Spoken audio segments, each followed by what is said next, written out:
K'aw fo ka waleɲuman dɔn aw minnu sɔgɔlen bɛ Mali kunnafoni na ka kunnafoniya jɛlen k'o sɔrɔ Mali kɔnɔ fɔ Mali kɔ kan an ka foli bɛ aw ye bi ye sibiri ye mai kalo tile 9 san 2026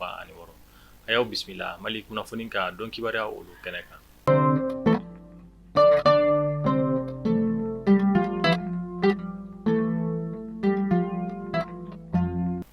Kunnafoni daminɛna an ka jamana minisiriso mun ka baara ɲɛsin bɛ Mali jamana ni jamana wɛrɛ ko ɲɛnabɔli ma ministère des affaires étrangères et de la coopération internationale Abdoulaye Diop ale ye sigi ka kuma kɛ ni fɛn min ye jamana wɛrɛ maa minnu ka lasigiden bɛ an ka jamana kɔnɔna na ni o ye ambassadeur ye alamisa tɛmɛnen mai kalo tile 7 san 2026 sigikafɔ mun senfɛ an ka jamana ministère des affaires étrangères Abdoulaye Diop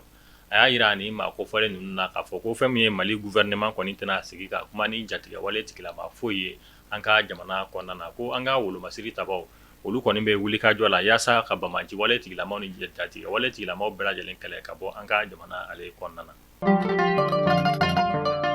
An ka wolomasiri tabaw ka ɲɛma kura ni o ye chef d'état major général des armées général de division Jean Élisée Dawo ale sigira kunungo juma mai kalo tile 8 san 2026 an ka finitigilakaw ka ɲɛma kuraya o la an ka finitigilakaw ka ɲɛma kɔrɔ ni o ye chef d'état major général des armées général de division Umaru Jara ale kɔni ye drapeau ta ni k'a di fɛn min ye an ka wolomasiri tabaw ka ɲɛma kura ma général de division Jean Élisée Dawo nin baara ninnu bɛɛ lajɛlen waliyara fɛn min ye génie militaire kan yɛrɛ kɔnɔna na min senfɛ an ka finitigilakaw ka ɲɛma caman tun bɛ nin kɛnɛ kofɔta ninnu kɔnɔna na an bɛ dugawu kɛ Ala ka sebaya di an ka finitigilakaw ma yaasa fɛn min ye jatigɛ wale tigilama fo ka taa se bamaji wale tigilama kulu minnu ni o bɛ an ka jamana kɔnɔna na u bɛ se ka dankari kɛ olu bɛɛ lajɛlen na cogoya min na.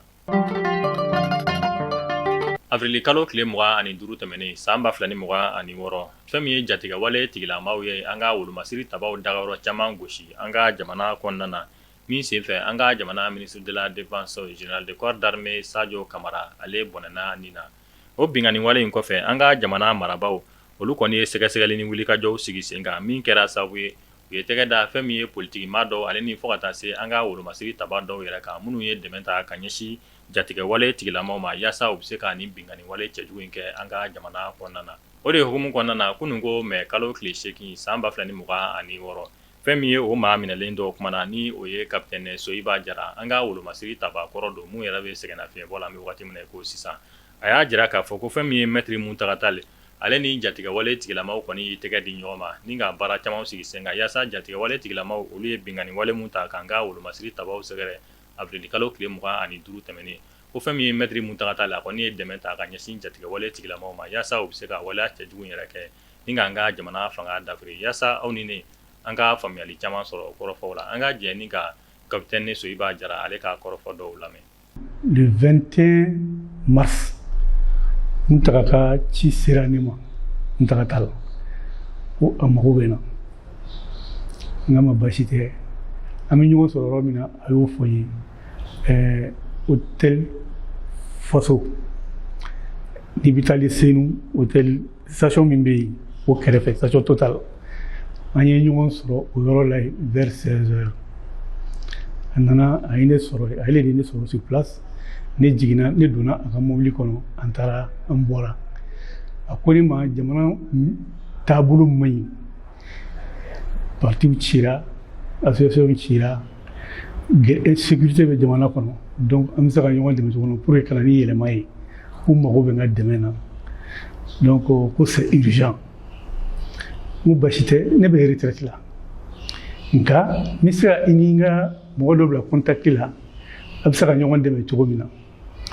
o mɔgɔ a ko baasi tɛ n ka ɲɛfɔ tigi ye ni n y'a kumana a tigi k'i labɛn voyage kama rapidement o kɛra Alassane Diallo di Abidi n'o ye ne tɔɲɔgɔn dɔ ye n y'a ni o bila contact la an farala ɲɔgɔn na o kan kan ne seginnen ka na ne ye ci fɔ o ye n k'a k'i labɛn n ko n tɔɲɔgɔn dɔ bɛ maître Tall n k'a mago b'a la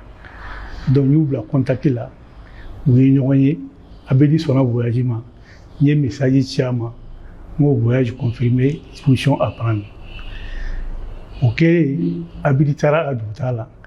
Abidi to a ka taa ni ka segin kɔnɔna na comme a bɛ taa ne fɛ ne yɛrɛ mɔdenkɛ dɔ bɛ yen ko Madu Keyita Abidi ni o ye ɲɔgɔn sɔrɔ donc u fila donna processus la ɲɔgɔn fɛ ne kɔni b'a dɔn Abedi tun bɛ taa voyage la maitre Taliya ni djihadistes kɔni bolo don ɲɔgɔn bolo u bɛ voyage kɛ a bɛ taa ni ka segin kɛ fo ka taa se kalo tile 21 ma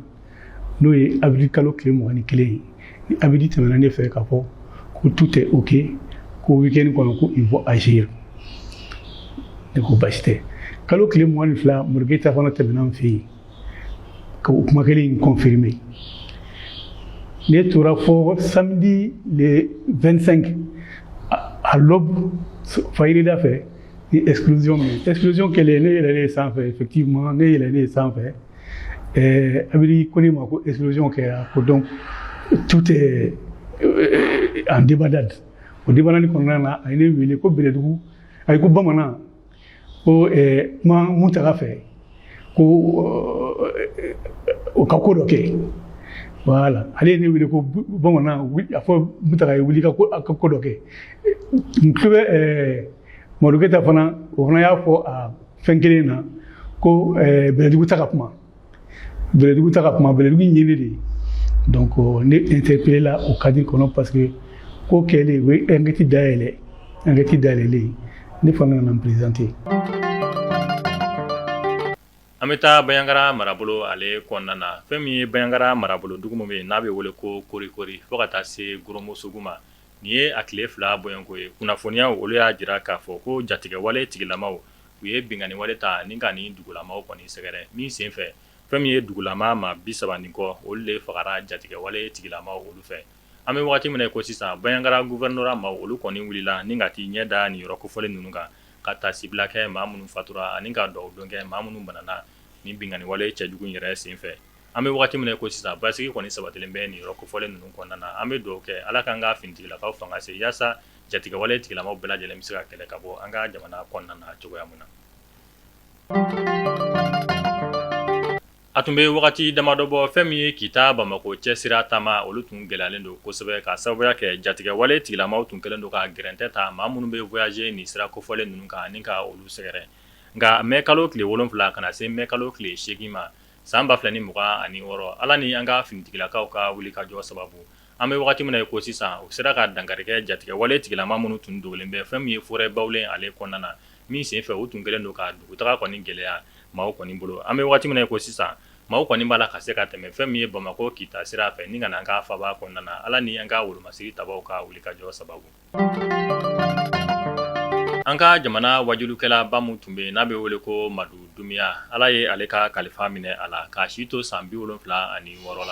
kunun ko juma mɛ kalo tile 8 san 2026 ale ka janajaw baara kɔni bɛɛ lajɛlen kɛra Ɲamakɔrɔ kaburudon la kɛnɛ mun ka maa bayirika caman bɔra ni ka taa an ka karamɔgɔba in bila a dayɔrɔ laban na ani fo ka taa se an ka jamana karamɔgɔ caman tun bɛ kɛnɛkota in kɔnɔna na an bɛ dugawu kɛ Ala ka hinɛ Madu Dumiya la Ala ka dayɔrɔ nɛɛma.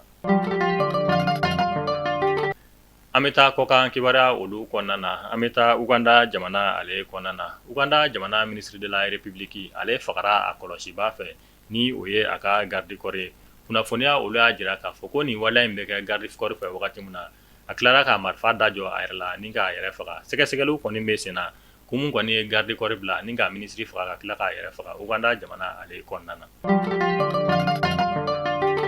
An minnu tun sɔgɔlen bɛ an na nin wagati in na nin de bɛ dansigi kɛ a ka bi sibiri kunnafoniyaw la mun na sera aw ma aw denkɛ y'an n'aw balimakɛ fɛ Yaya J Samake an bɛ dugawu kɛ Ala k'an ka jamana basigi.